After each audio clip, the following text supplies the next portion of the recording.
grandes lignes de ce journal, mesdames et messieurs. Bienvenue à tous et merci de nous recevoir chez vous. Le numéro 1 de l'Assemblée nationale poursuit sa mission à l'intérieur du pays. Après la province orientale, Obaminakou est attendu à Goma où seront menées plusieurs actions humanitaires en faveur des déplacés. Les sujets d'actualité, notamment la prochaine rentrée parlementaire qui sera essentiellement budgétaire, fait également partie de son agenda. Retour à présent sur ces différentes activités tenues jeudi à Ouacha dans cet élément.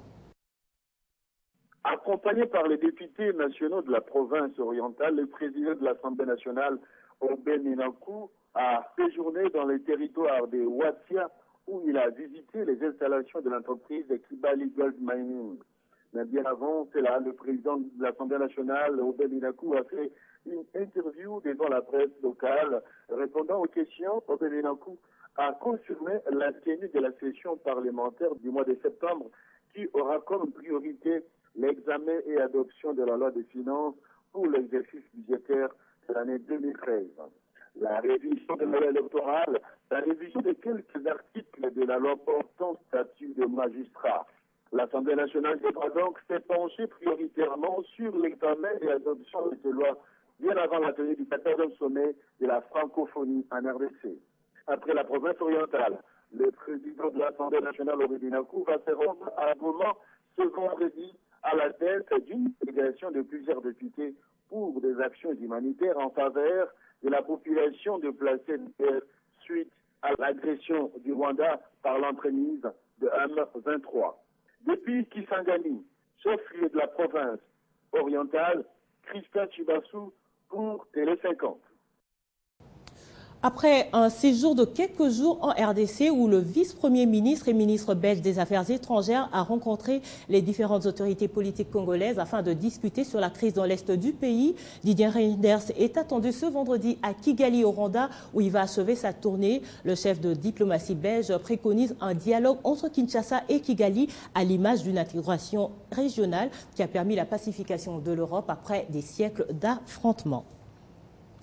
François Hollande a décidé de venir en RDC pour participer au sommet de la francophonie prévu à Kinshasa du 12 au 14 octobre 2012. Le président français devrait annoncer sa décision lundi prochain dans la soirée lors de son discours de politique étrangère inaugurant la traditionnelle conférence des ambassadeurs à Paris.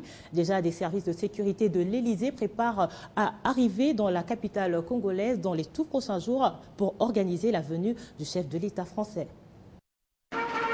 Plus de doutes sur la présence du président français François Hollande à Kinshasa au sommet de la francophonie, le 14e, prévu dans la capitale congolaise au mois d'octobre prochain. Selon Jeune Afrique, François Hollande a tranché. Il participera finalement au sommet de la francophonie du 12 au 14 octobre à Kinshasa. Le président français devrait annoncer sa décision lundi 27 août au soir lors de son discours de politique étrangère inaugurant la traditionnelle conférence des ambassadeurs à Paris. Une mission préparatoire des services de sécurité de l'Élysée doit se rendre dans la capitale congolaise dans le tout prochain jour pour organiser la venue du chef de l'État français. Une visite qui risque de ne pas être du tout repos. Pendant ces temps à Kinshasa, les préparatifs en marge de ces sommets vont bon train et tout semble s'accorder pour impressionner les convives. Constat également des différentes délégations étrangères qui se sont succédées dans la capitale congolaise. Les chantiers sont tous azimuts, question d'être à la hauteur du sommet. La RDC est le plus grand pays francophone de par le nombre de potentiels locuteurs, mais tout en marche pour un sommet réussi à Kinshasa. Les bonnes nouvelles se succèdent. La République fédérale d'Allemagne vient d'annoncer l'annulation de la dette de la République démocratique du Congo. Cette somme est estimée à 500 millions d'euros pour ce pays partenaire privilégié de la RDC. Cette annulation est la résultante d'une bonne politique d'assainissement des climats des affaires et une bonne gouvernance depuis 2010, année au cours de laquelle le Congo a atteint le point d'achèvement. Et dans la province de l'Équateur, après 4 années d'arrêt, les plantations et huileries du Congo à Boteka, en territoire d'Inguindé, ont relancé leurs activités avec la production mensuelle de 100 tonnes d'huile de palme. La reprise de ces activités a soulagé la population du territoire d'Inguindé qui, en majorité, a trouvé de l'emploi après plusieurs années de chômage. Suivi par Mafi Otenga, notre correspondant depuis Mbandaka pour les détails. Créée en 1912 sous la dénomination Plantation Leveur au Congo, Les PHC Boteka ont traversé d'énormes difficultés d'ordre de son fonctionnement en 2008. Conséquence, la société a renvoyé un grand nombre de son personnel en congé technique alors qu'elle utilisait une main-d'œuvre de plus de 2000 ouvriers.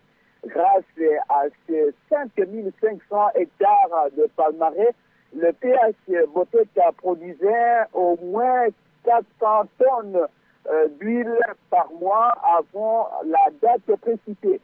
Se trouvant dans l'impossibilité de remonter la situation, un groupe anglais et canadien basé à Toronto vient de racheter 76,30% des actions de cette compagnie, tandis que l'État congolais bénéficiera 23% des actions. Interrogé, Nicolas Matesso, chef de centre PH Boteka, déclare que la société emploie actuellement 890 employés. Ces derniers, composés de 90% des pygmées, viennent de réhabiliter plusieurs hectares de palmarès et la huilerie abandonnée depuis plusieurs années est remise en service. Bandaka pour Mapi Otenga, Télé 50. On va à présent rejoindre notre envoyé spécial à Beijing en Chine où s'est ouvert le premier forum sur la coopération des médias sino-africains. 42 pays africains au total y prennent part. L'objectif est d'approfondir les échanges et la coopération entre la Chine et les pays africains dans le domaine de l'audiovisuel, mais aussi d'enrichir les échanges humains et culturels pour le développement du nouveau partenariat stratégique sino-africain. Jolie Diouka nous en fait le point à partir de Beijing. Ces échanges ont porté sur les politiques de coopération médiatique ainsi que la réglementation des échanges médiatiques avec plusieurs intervenants, notamment Jean Ping, le président de l'Union africaine, les ministres des communications du Zimbabwe, du Gabon, du Nigeria, du Sénégal, du Kenya et du Cameroun. Chacun à tour de rôle a magnifié la coopération sino-africaine dans le cadre de la coopération des médias et a encouragé la Chine à investir en Afrique et ont souhaité des assistances de la Chine dans la transition du numérique. Un autre intervenant, c'est Lambert Mende, ministre des médias, des relations avec le Parlement et de l'initiation à la nouvelle citoyenneté de la RDC, qui a émis le vœu de partenariat gagnant-gagnant entre la Chine et l'Afrique, tout en évoquant la coopération sino-africaine en général et sino-congolaise en particulier dans le cadre des constructions des routes. Le ministre de la Communication a également souhaité le partenariat dans le domaine des entreprises de la communication en Afrique et a assisté à la mise à niveau des techniciens des médias africains.